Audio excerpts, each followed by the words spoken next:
Greetings from South County. My name is Joseph Omo, reporting for the Arundel Patriot. We're in Shadyside today talking to Mike Shay, who's running for Maryland House of Delegates, District 30B, which is the second half of District 30. It's a sub-legislative district, and it covers South County. And can you go in a little bit more about where 30B is and what it covers? Well, if you consider Central Avenue 214 and the whole southern portion of the county, you've basically got the district. And that's why I say I'm running for the delegate of South County. But it also includes up near Lee Airport and some areas in Edgewater. So, Mike, tell us a little bit about yourself. You were telling me you've ran before. For most people who stay, involved in local politics, they probably know that as well. You've run before. What inspires you to run? Why are you so? Why is this such a big deal for you? Well, Joseph, you're here at Red Top Farm, a historic farm. Yeah, it's beautiful. We're proud to be part of the farm to table movement here. This farm used to serve and feed all of Shadyside. And I've got a great life. My wife and I have a great life here. My grandkids live next door. And I'm in this race because we need me in this race. We need to take out Seth Howard. Seth Howard is bad news. His votes really don't even represent Republicans and independents, let alone Democrats. So I've been in this race before. I'm a strong candidate, and I intend on going the distance. Yeah. You were talking a lot about development, and that really worries you, especially being in this beautiful part of the county where it's amazing. I live in close to 30A, and it's amazing the difference when you jump down to 30B. You were talking about development, you're trying to stop that. How are you going to do that if elected? Joseph, I like to say that we do live in a beautiful place, but it's not by accident, it's by hard work. For the last 25 years, I've been part of that hard work. We have stood up to inappropriate development. Millionaire developers, billion-dollar corporations. 23 years ago, I started a founding member and part of the leadership of South Arundel Citizens for Responsible Development. We have taken on inappropriate development. And you may remember Franklin Point, 500 acres on the bay that wanted to be developed by Point Properties, Dominic Antonelli, 157 homes. We now own that property as Franklin Point, 500 acres on the bay. From there, we had to move into stopping inappropriate development. They wanted to create Deal as destination shopping. Safeway's largest size store, 8 pad sites for national chains, 50,000 square feet of parking. Our community stood up. We were hardened after this one fight. We were seasoned. We had learned. And so basically we took a billion-dollar corporation to their knees, and we now have Christopher's right size shopping for our community. So I've been part of the struggle to support local independent businesses over big box shopping in Deal. And it really boils down to a quality of life issue. And whether we're gonna have something that looks this beautiful or we're gonna have a place where people come to vacation looks exactly like what they just left. Seems like protecting the environment's a big part. Protecting the environment and protecting these areas from development is a big part of your campaign. Speaking more on the environment part, the Chesapeake Bay, these rivers that are you're on. What river are you living? What river do you live on? This is South Creek off the West River. Okay, so what kind of legislation is needed to protect these rivers, to protect the Chesapeake Bay, and what would you vote on if you were elected? First of all, we have some laws. Steve Shu, our current county executive, we just finished, you may have read in the news, saving 200 acres called Turtle Run. South Arundel Citizens for Responsible Development was involved in that fight for almost 12 years. Putting a square peg into a round hole, developer, it's been my experience, always wants more than they're entitled to. And this was wooded wetlands. I call them wildlands, adjoining Franklin Point. And we have a critical area law. We need a county that enforces the state law. And through Steve Shu, they tried to break every rule, regulation, and law and move development rights into the critical area, not out of the critical area, that's this administration, his Office of Law, assisting the developers, and the citizens here pushed back with 2 large law firms, largest pushback ever happened at the Board of Appeals up in Annapolis. 25 hearings, a year and a half, and we won.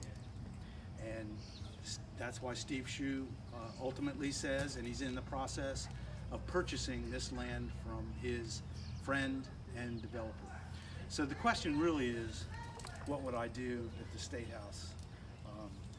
I would work to enforce the laws that, make the laws that we have stronger, but I think we also need to have leadership in an administration that believes in these laws, enforces these laws, supports the local citizens that stand up against these laws. The citizens basically out here are the only enforcers. We're the front line. And I've been part of that front line for almost 25 years. I would like to be in a place that has votes that are more representative and responsible for who these citizens are.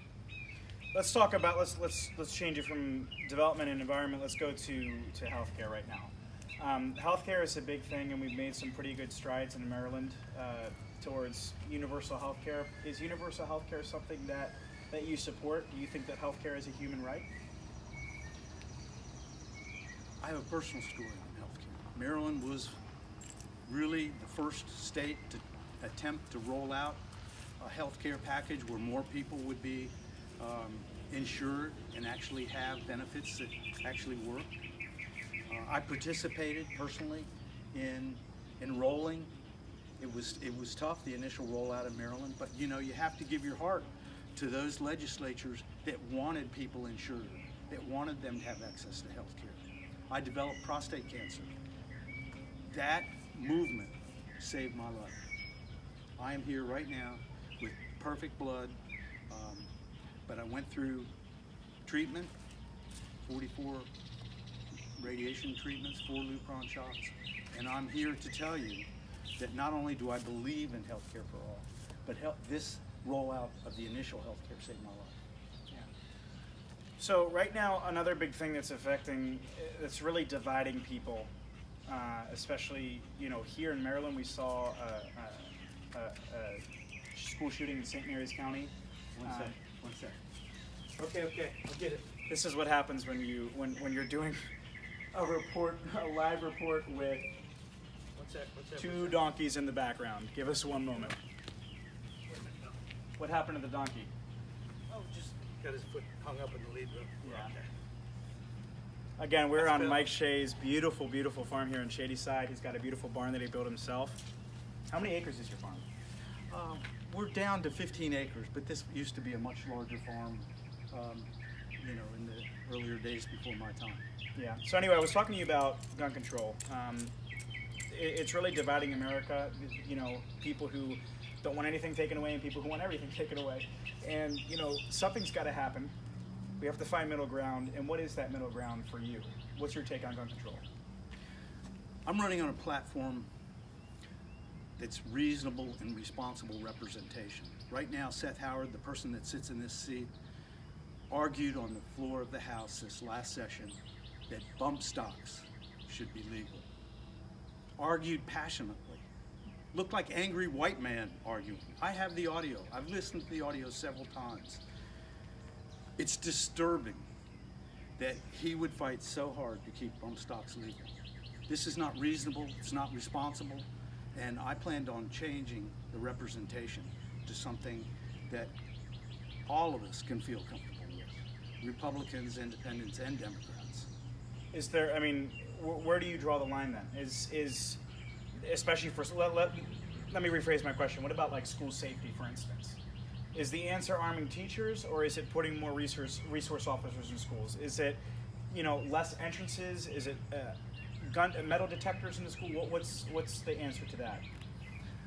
I always believe in grassroots answers, and answers come from the bottom. That's where I've always worked. It has more credibility, and you usually get better answers than top-down answers. And the answer that our community is working on is attempting to get the local parent-teachers organization at Shadyside Elementary School to have a standing committee on health and safety. I mean, this is the grassroots of the grassroots. And we're having pushback. They say things are good enough, but when you have bullying in the schools, when you have people being shot in Calvert County at the schools, and you have health issues in terms of mold in the school, and you have a cell tower being placed at the elementary school, that is a school safety issue. And that's why I believe at the bottom up. And I work on issues year-round, every year. This is not a drive-by running for office. I'm here because I think I'm a strong candidate, I'm a known candidate, and I've worked on the issues that we care about. And those answers come from the bottom up, and I work on those. Speaking on grassroots, are you running a grassroots campaign, and why is that so important if you are? Yes, we're running a people-powered campaign. I think in our large signs in the community that are being made, there goes a fox. There's a fox right over there. This is not your regular studio interview with a regular candidate. I think it's reflected in our large signs that are actually hand-painted, that really have a schoolhouse painted on the picture. It's not just Mike Shay, House of Delegates, and it has a schoolhouse, a picture of a farm, and various other local scenes and different things. And it really represents, when people see that, they go, wow, that's different. Wow, that really is people-powered. And you're also campaign. helping the environment because you're not using plastic signs. You're using wood-painted signs. Well, we do use coroplast signs, but we reuse them here on the farm. We have beehives, and they're used for covers on beehives, and they do get repurposed. The coroplast, we do cut it up, but we have bought panels of the coroplast signs and hand painting our large signs. But that's just an example of the people-powered. We basically have a core group of between 10 and 12 people right now that making up the kitchen cabinet of this campaign. Yeah. One of the things that we were talking about before the interview, and something that I wholeheartedly agree with you, is the fact that you can say whatever you're going to do if elected, but it doesn't matter if you don't have experience to back that up, because a lot of people say what they want to do when they get elected and they simply don't do it. So talk a little bit about your experience and what qualifies you to be delegate in District 30B. Well, I've worked on environmental issues, but I'm not an environmental scientist. I'm really a community activist and organizer. And over the almost 25 years of South Arundel Citizens for Responsible Development, we're taking on the toughest of the tough issues. Like I say, the millionaire developers and the billion-dollar corporations. But we have never lost. We've gone up against hobbyist wetland developers, which were environmental engineers that when they retired, they thought they'd keep on doing it and developing wetlands for a hobby. I call them a hobbyist developer. But it's the organizing the community to stand up and participate on issues that we care about. And that could be school capacity too. We filed a lawsuit against John Gary back in the day when he wanted to overfill our schools to 120% and 115% at the elementary schools. Well, school capacity is actually the development issue, because if there's room in the schools, developers want to continue to build in your community. And the adequate facilities law, county law, never really has been enforced. The only portion of it that's enforced in my history is school capacity. And so we actually have some laws that do need to be strengthened. And the general development plan that is coming up right now, 18 years ago, this community stood up with leadership from SACRED, that's the acronym for the South Arundel Citizens for Responsible Development, participated in the general development plan. We had the largest turnout in support for writing our small area plan. It had credibility. It had the citizens' wishes. It had the flavor of who we are and what we wanted to be. And that's what it takes right now. And I'm very proud of Mayo. When I campaign up there, they have Envision Mayo. And Jim Lyons and a group of activists up there have really taken the helm at shaping the future. And that's That's what I mean from the bottom up, and that's where I come from, is working on the issues from the bottom up. Mike Shay, how can people get in touch with your campaign? How can they donate? How can they volunteer? How can they door knock for you? How can we contact you if people want to be a part of Mike Shay? They can learn more about me at electmikeshay.com, and there you can volunteer. Be happy to have volunteers. I would share with you that this is a campaign running on all 8 cylinders, with people and money. Right now we have almost 3 times the amount of money in the bank from family and friends, not special interests like Seth Howard. Family and friends, we have 3 times the amount of money in the bank. We're running a serious campaign to really change who represents Southern Anne Arundel County. So electmikeshay.com. I appreciate your time to listen to this interview. I appreciate you visiting our farm. Absolutely. Thank you so much. Thank you, Jesse. His name is Mike Shay. He's running for Maryland House of Delegates, District 30B here in South County. Thank you so much, Mike.